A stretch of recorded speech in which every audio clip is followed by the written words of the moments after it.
Education तंत्र को झारखंड के अंदर में भगवान भरोसे चला रहे हैं। मैं मुख्यमंत्री जी से भी सवाल करना चाहता हूं और महामहिम राज्यपाल से भी करना चाहता हूं। 1032 पोस्ट सैंक्शन है और जिसमें 688 पोस्ट अभी खाली है। इस प्रदेश के सत्ता में बैठे हुए लोग कितने लोकतांत्रिक है, इसके ऊपर में सवाल खड़ा होता है। इस प्रदेश के अंदर में कई शैक्षिक विषयों के ऊपर में आज हम चर्चा करने वाले हैं। अखिल भारतीय विद्यार्थी परिषद पूरे देश में इस वर्ष हमने एक विशेष अभियान लिया है, परिसर चलो अभियान।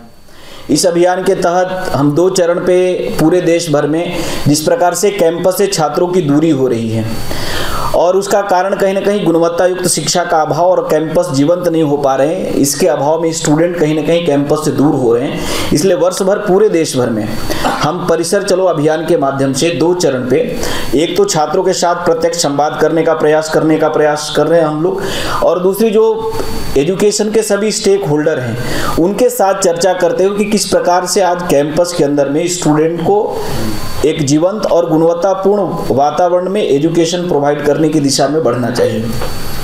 लेकिन जब हम इस अभियान के कड़ी में झारखंड में आने का प्रयास करते हैं तो ध्यान में आता है कि झारखंड एक अनोखे पद्धति से चलने की दिशा में प्रदेश बढ़ रहा है। एक ऐसा प्रदेश जहां पिछले 9 माह से कुलपति नहीं है, एक ऐसा प्रदेश जहां विगत 1 साल से भी अधिक समय में कई यूनिवर्सिटी के अंदर में प्रतिकुलपति नहीं है। लगभग 2 साल से इस प्रदेश के अंदर में सर्वाधिक अधिकाधिक विश्वविद्यालय ऐसे हैं जिसमें अस्थायी रजिस्ट्रार नहीं है, एग्जामिनेशन कंट्रोलर नहीं है, फाइनेंस ऑफिसर नहीं है। यानी झारखंड एक प्रदेश जहां यहाँ के लोगों ने, यहाँ के क्रांतिकारियों ने, आंदोलनकारियों ने एक झारखंड की कल्पना की थी और उसकी पृष्ठभूमि में हम सब लोगों ने माना था कि मानव संसाधन और खनिज संसाधन इकट्ठे हम दोनों एक दिशा में काम करेंगे तो प्रगति के पथ पर झारखंड तेजी से आगे बढ़ेगा। लेकिन आज सवाल ये है, और आपके ही माध्यम से मैं मुख्यमंत्री जी से भी सवाल करना चाहता हूं और महामहिम राज्यपाल से भी करना चाहता हूं, क्योंकि कुलपतियों की नियुक्ति के अधिकाधिक यदि सवाल खड़े होते हैं तो कहीं ना कहीं राजभवन की ओर सवाल ज़्यादा खड़े होते हैं। इसलिए एक जिम्मेवार स्टूडेंट ऑर्गेनाइजेशन के नाते, एक छात्र संगठन के आवाज़ होने के नाते आज सवाल राजभवन के क्रियाकलाप के ऊपर भी मैं आपके माध्यम से खड़ा करना चाहता हूं कि ऐसी कौन सी परिस्थिति बनी थी जिसके कारण से कुलपति नियुक्ति प्रक्रिया को बीच में निरस्त करने का निर्णय हुआ। उस पर राजभवन की ओर से एक श्वेत पत्र जारी करने की आवश्यकता है, क्योंकि इस प्रकार से इस प्रदेश के अंदर में लाखों छात्रों के भविष्य के साथ जहां पे अस्थायी कुलपति नहीं है, जहां पे पूरी यूनिवर्सिटी मैकेनिज्म नहीं है, कौन ऐसा व्यक्ति राजभवन में बैठा हुआ है, उसके पीछे की निहितार्थ क्या थी कि जिनके कारण से आज कुलपति नियुक्ति प्रक्रिया को बीच में रोकने का प्रयास हुआ है। इसलिए सवाल एक मेरा है कि इस पूरी प्रक्रिया में राजभवन की कौन ऐसे व्यक्ति हैं, ऐसे कौन से पदाधिकारी हैं, या उसके पीछे कौन सी कारण रही जिसके कारण से नियुक्ति प्रक्रिया पिछले 9 महीने से इस प्रदेश के अंदर में पूरी नहीं हो रही है। सवाल मुख्यमंत्री से भी है। मौजूदा मुख्यमंत्री अभी ताजे आए हैं, लेकिन पार्टी वही है, अपेक्षाएं भी वही है कि सरकार की इस दिशा में क्या प्रयास हो रही कि जिस प्रदेश के अंदर में 15-20 घंटे 22 घंटे मुख्यमंत्री नहीं रहते तो सड़क पे लोग आ जाते हैं।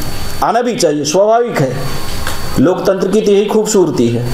लेकिन 1-1 साल से 9-9 महीने से कुलपति नहीं है। सरकार के भी जेहन में इस प्रश्न को लेकर के कभी कोई क्रिया प्रतिक्रिया आई क्या? सवाल इसलिए सरकार से भी है। आज इस प्रदेश के अंदर में हम सब लोग देखते हैं कि सभी प्रकार की नियुक्ति प्रक्रिया 2007 के बाद आज कोई अस्थायी प्राध्यापकों की नियुक्ति प्रक्रिया इस प्रदेश के अंदर में नहीं चली, जिसके कारण से एक छोटा सा डेटा हम लोग देखेंगे। रांची विश्वविद्यालय में 1032 पोस्ट सैंक्शन है और जिसमें 688 पोस्ट अभी खाली है। यानी कई बार लगता है कि इस यूनिवर्सिटी के अंदर में एजुकेशन तंत्र को झारखंड के अंदर में भगवान भरोसे चला रहे हैं, और भगवान भी कई बार घबरा जाते होंगे कि ऐसे सिस्टम में लोग बैठे हैं जिनको एजुकेशन से मतलब नहीं है। जब पूरी एक अव्यवस्था देखने का प्रयास करते हैं आपके माध्यम से, सरकार से भी सवाल है और मैं बार बार कहता हूँ कि बहुत जिम्मेवारी पूर्वक राजभवन के प्रति भी कहीं ना कहीं अब झारखंड के नौजवानों की आपा और विश्वास खो रहा है, क्योंकि अभी तक कुलपति की नियुक्ति नहीं हुई, अभी प्रक्रिया प्रारंभ नहीं हुआ। आने वाला समय में जो दिखाई दे रहा है सामने तस्वीर, उसमें लगभग 6-7 महीने और लग जाएंगे। और इसके पीछे के हेतु क्या हैं वो समझ से परे हैं। मीडिया के लोग शायद समझते ही होंगे कि बार बार नियुक्ति प्रक्रिया के इस प्रकार मजाक इस प्रदेश के अंदर में क्यों हो रहा है। इस प्रदेश के अंदर में 2019 के बाद से छात्र संघ चुनाव नहीं हुए। मुझे लगता है कि जिस देश के अंदर में डेमोक्रेटिक सेटअप से हमारी पूरी देश की व्यवस्थाएं संचालित होती है और उसका कहीं ना कहीं nursery student organization, student association का इलेक्शन है, यूनिवर्सिटियों में 2019 के बाद चुनाव नहीं होना, यह निश्चित तौर पे इस प्रदेश के सत्ता में बैठे हुए लोग कितने लोकतांत्रिक है इसके ऊपर में सवाल खड़ा होता है।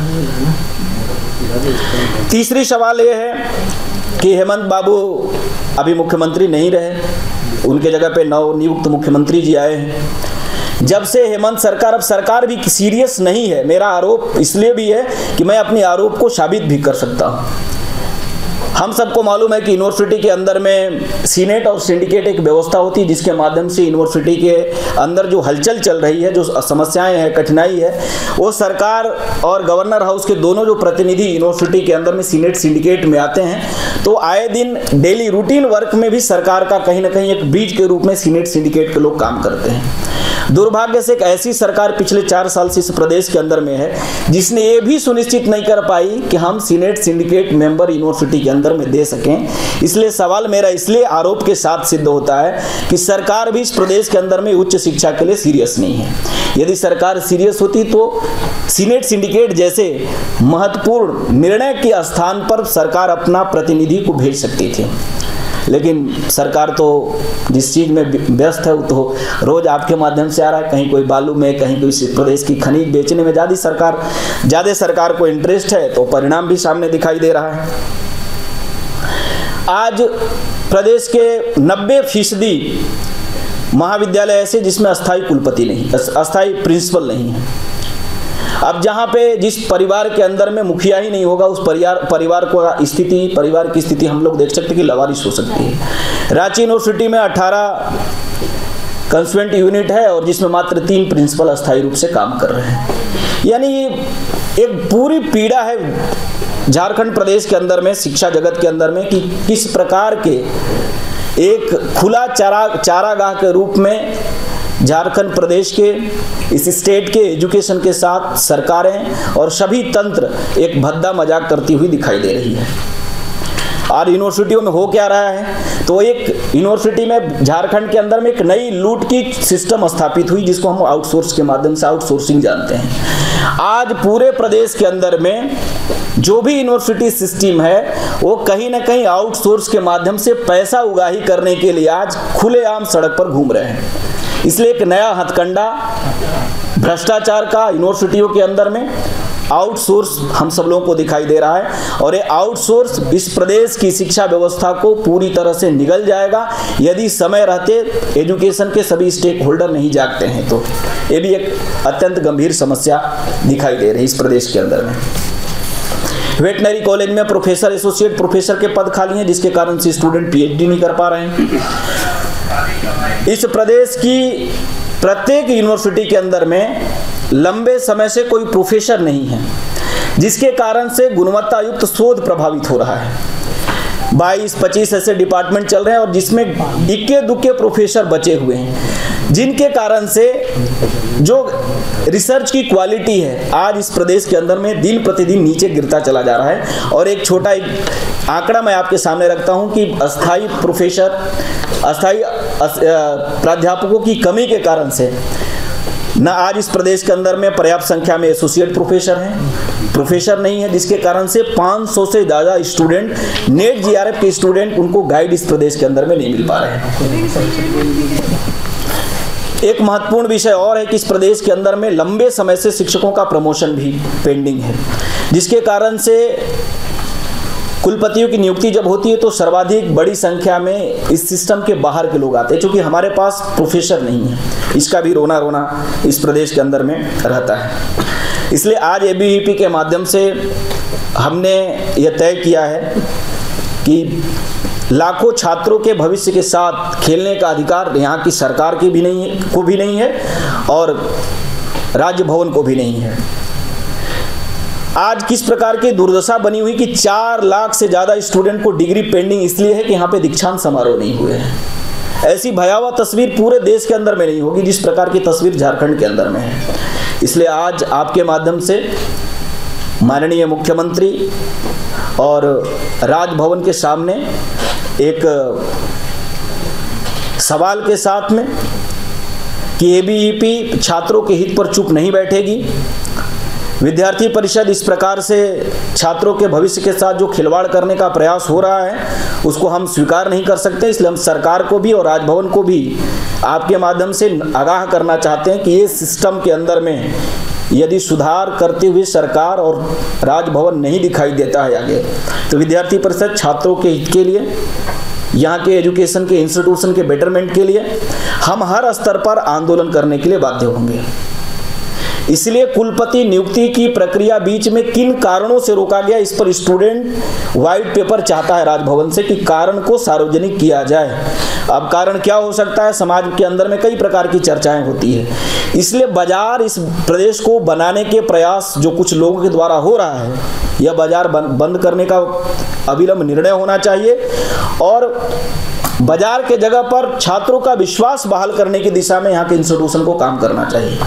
इसलिए यहाँ के कार्यकर्ताओं ने तय किया है कि हम 19 फरवरी को राजभवन के समक्ष कुलपति की नियुक्ति और एजुकेशन के सभी प्रकार के प्रश्नों के उत्तर के लिए हम राजभवन के ऊपर एक विराट धरना स्टूडेंट का देने जा रहे हैं, ताकि आज छात्रों के विषय के साथ इस प्रदेश की सरकार भी सोई है। आपने देखा कि 8 साल के बाद स्टाफ सिलेक्शन कमीशन की एग्जामिनेशन का क्या धज्जिया उड़ता है इस प्रदेश के अंदर में। सरकार ढंग से एक एग्जामिनेशन नहीं करा पाती है, क्योंकि सरकार का नीति निर्णय और सरकार में बैठे हुए व्यक्तियों की किस प्रकार की इंटेंशन है, क्या उनकी मानसिकता है, आज जगजाहिर है इस प्रदेश के अंदर में। इसलिए इस प्रदेश को जो एक लूटने का एक सेंटर बनाने का प्रयास हो रहा है, हम उसको सफल नहीं होने देंगे। इसलिए विद्यार्थी परिषद प्रत्येक स्तर पर, चाहे शिक्षकों की नियुक्ति की मामला हो, आउटसोर्सिंग बंद कराने की बात हो, या इस प्रदेश के अंदर में टीचरों की लंबित प्रमोशन की बात हो और छात्र संघ चुनाव की बात हो, सभी विषयों पर हम इस प्रदेश में छात्रों की आवाज़ को लेकर के लड़ेंगे।